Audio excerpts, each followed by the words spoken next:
Bonsoir à tous, je m'appelle Arkip Grégorian, je suis évidemment le patron d'Insane Comedy, la chaîne YouTube laquelle vous êtes en train de regarder.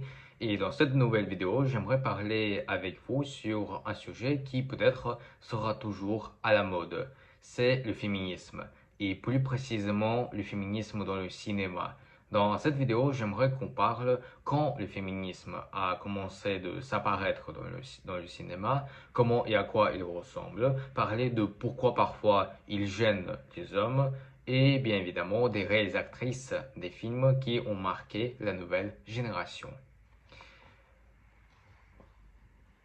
Le féminisme au cinéma n'est pas né d'un manifeste, il est né d'un regard.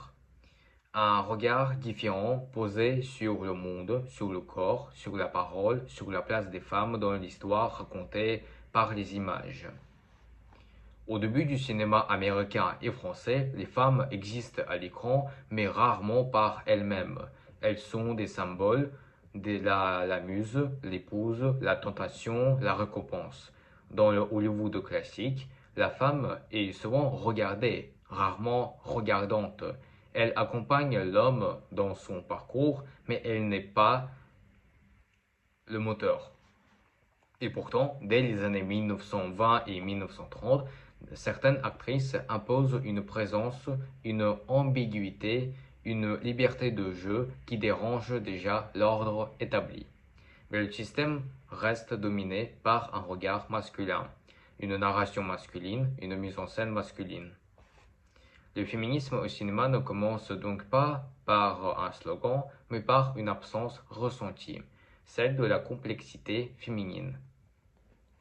En France, notamment à partir des années 1950 et 1960, le cinéma devient plus introspectif, plus psychologique. Les personnages féminins commencent à parler, à douter, à désirer autrement.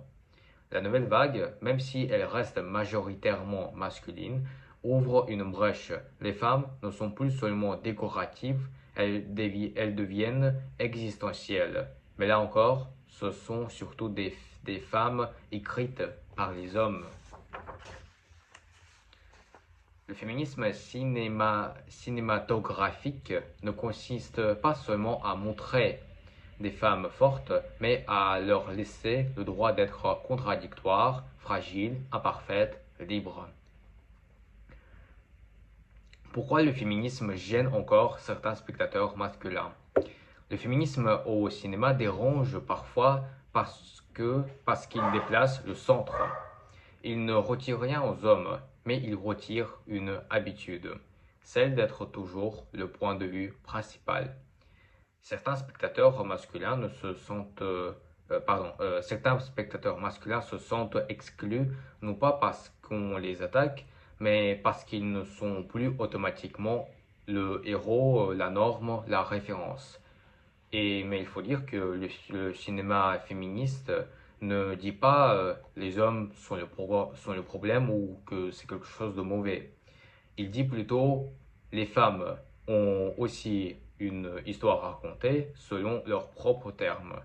Et cette redistribution du regard peut créer une résistance émotionnelle. Quand les femmes passent derrière la caméra, la véritable révolution arrive lorsque les femmes commencent à réaliser, écrire, monter, décider. C'est là que le féminisme devient visible non pas dans le discours, mais dans la forme.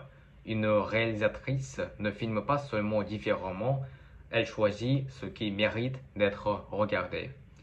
Des gestes simples, des silences, des corps non idéalisés, des émotions non spectaculaires. Le féminisme cinématographique n'est pas une provocation, c'est une réécriture du réel.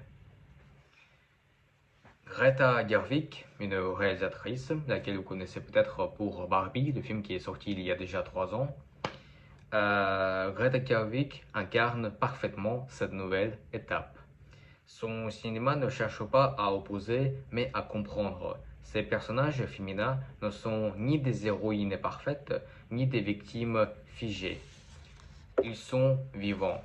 Elle parle de jeunesse, de création, de rapport mère-fille, de construction identitaire, sans jamais réduire ces personnages à un message politique simpliste. C'est précisément pour cela que son cinéma est féministe, parce qu'il refuse les caricatures. À quoi ressemble le à quoi ressemble le féminisme à l'écran aujourd'hui? Aujourd'hui, le féminisme au cinéma peut prendre 1000 formes différentes. Une héroïne qui doute, une femme qui échoue sans être punie, un récit où l'amour n'est pas une obligation, un corps filmé sans domination, une parole féminine qui n'est pas expliquée mais écoutée. Le féminisme cinématographique n'est pas un genre, c'est une posture morale et artistique. En conclusion, le féminisme, c'est comme humanisme, en gros. Finalement, le féminisme au cinéma ne parle pas uniquement des femmes, il parle juste de la liberté, de regard, de la dignité humaine. Il parle que raconter des histoires, c'est choisir qui mérite une voix, et si ce cinéma dérange parfois, c'est peut-être parce qu'il nous oblige à regarder autrement.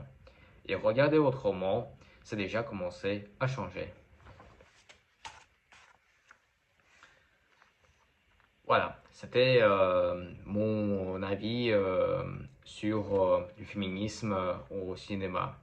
Enfin, pas mon avis, je veux dire, c'était juste, on va dire, une analyse et un essai, une vidéo juste pour parler sur le féminisme au cinéma et expliquer aussi pourquoi parfois il dérange certains spectateurs masculins.